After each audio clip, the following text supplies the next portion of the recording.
y a une youtubeuse fan d'Aikatsu, tout comme moi, qui a déjà parlé de ce problème lorsqu'elle a fait une vidéo sur la marque Bohemian, je sais plus trop là, mais elle avait aussi parlé du fait qu'il se soit de l'appropriation culturelle et je pense que je suis un peu d'accord avec elle, mais je vais aller un peu plus loin.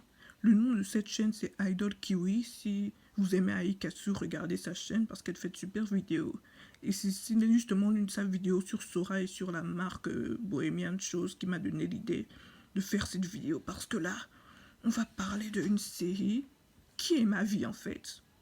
Parce que je suis fan d'Aikatsu encore plus que je suis fan des Prouty Series. Donc ça va loin. Aikatsu, représente tout pour moi. J'aime énormément cette série. Et honnêtement, si je dois comparer Aikatsu et les Prouty Series en matière de représentation, je donnerais presque à Aikatsu un 10 sur 10. Mais il y a un petit problème. Et ce problème, c'est Kazesawa Sora. Parce que j'ai comme lu... là, je vais lire son wiki. Donc, bio. Sora est une étudiante de Dream Academy dans la saison 2. C'est une idol et une modèle qui prend le cours de design, de fashion design, un truc comme ça, et qui était recommandée par Tiara et a créé sa propre marque Bohemian Sky. Je pense que Tiara, c'est la principale de Dream Academy. Et, lorsqu'elle apparaît, Sora, mais on la décrive un peu physiquement. Mais c'est là que le problème commence. Parce que ici, ils disent que... elle a vécu pendant un certain temps au Maroc quand elle était jeune et qu'elle a été inspirée par une vendeuse au marché qui vendait des accessoires. Et je pense que c'était une bohémienne, ou comme en Europe on les appelle les gitans, mais je ne vais pas utiliser ce terme parce que c'est insultant, mais je connais vraiment rien sur les bohémiens et les gitans. Alors je suis plus familière avec le terme qu'on utilise pour les insulter, les gitans, mais je ne sais pas si c'est un terme insultant ou si c'est leur vrai terme. Je suis vraiment pas sûre. Mais c'est là qu'il y a un problème, parce que cette femme qui a inspiré Sora, elle a la peau encore plus blanche que ça. Et c'est grave. Et Sora, elle devrait au moins avoir la peau bronzée, vu qu'elle a vécu son enfance au Maroc, bordel. Et je n'ai pas vraiment voyagé au Maroc, mais j'ai dû passer par le Maroc à un certain point. Et les gens qui vivent au Maroc n'ont pas cette couleur de peau-là. Donc c'est encore un exemple de colorisme et d'appropriation culturelle. Je pense que il n'y aurait pas eu ce problème d'appropriation culturelle si jamais ils avaient donné à Sora une couleur de peau qui correspond plus à une personne ayant vécu au Maroc. En plus, c'est dans le désert, bordel, ça n'a pas de sens.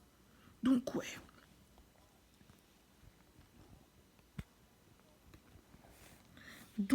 Désolé si vous avez dû voir ma jambe. J'aurais aimé que vous n'ayez pas à voir ça, mais ouais. Si on revient au problème de Kazesawa Sora, ben le voilà le problème. Sa couleur de peau ne correspond pas. Donc là, on a un problème avec le colorisme. Encore chic, c'est original. Hein. Qu'est-ce que ça m'agace de devoir gérer ça tout le temps. Mais en plus de ça, tu rajoutes à ça l'appropriation culturelle. Je pense même pas que ça aurait été un problème d'appropriation culturelle vu que elle a grandi et vécu au Maroc. Donc, elle portant ce genre de tenue, je pense que c'est ok vu qu'elle a grandi et vécu là-bas. Mais ce ne serait pas un problème d'appropriation culturelle s'il lui avait donné à elle et à cette femme qui l'a inspirée, à cette vendeuse là qui l'a inspiré une couleur de peau qui ressemble vraiment à la couleur de peau des Marocains. Parce que ça ressemble pas à ça. Et je ne vais pas vous montrer l'image de référence parce que je suis familière avec ça. Je suis familière avec les gens de cette culture. Je suis familière avec les gens que j'ai vus au Maroc. Et ils n'ont vraiment pas cette couleur de peau. Donc ouais, c'était mon problème avec Kazesawa, Sora, Daikatsu et la marque Bohemian Sky. Comme je l'ai dit avec mes vidéos sur les pourris séries quand je critique le problème du colorisme, vous n'êtes pas obligé d'être d'accord avec moi. Mais c'est vraiment quelque chose qui me gêne. Sur ce, c'était Dynamite Critique, la critique sans retenue et sans budget. Oh, et j'ai oublié aussi de dire, il y a une personnage là, Jury. Elle est vraiment très... Elle est comme le stéréotype de la latino en fait. Hein.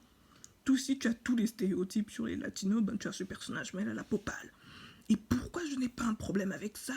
C'est parce que le designer de sa marque a actuellement la peau bronzée. Un peu trop claire, mais au moins une couleur de peau qui ressemble actuellement à une personne qui a vécu dans les pays comme l'Espagne, l'Amérique du Sud et tout ça. Ça va. Donc ouais, le problème, c'est qu'elle a la peau pâle comme un zombie alors qu'elle a vécu au Maroc dès l'enfance. Ça n'a pas de sens. Et la femme qui l'a inspirée, c'est encore moins logique. Donc ouais, c'était Dynamite Critique, la critique sans retenue et son budget. Si vous aimez mes vidéos, n'oubliez pas de laisser des likes et de vous abonner. Sur ce, salut.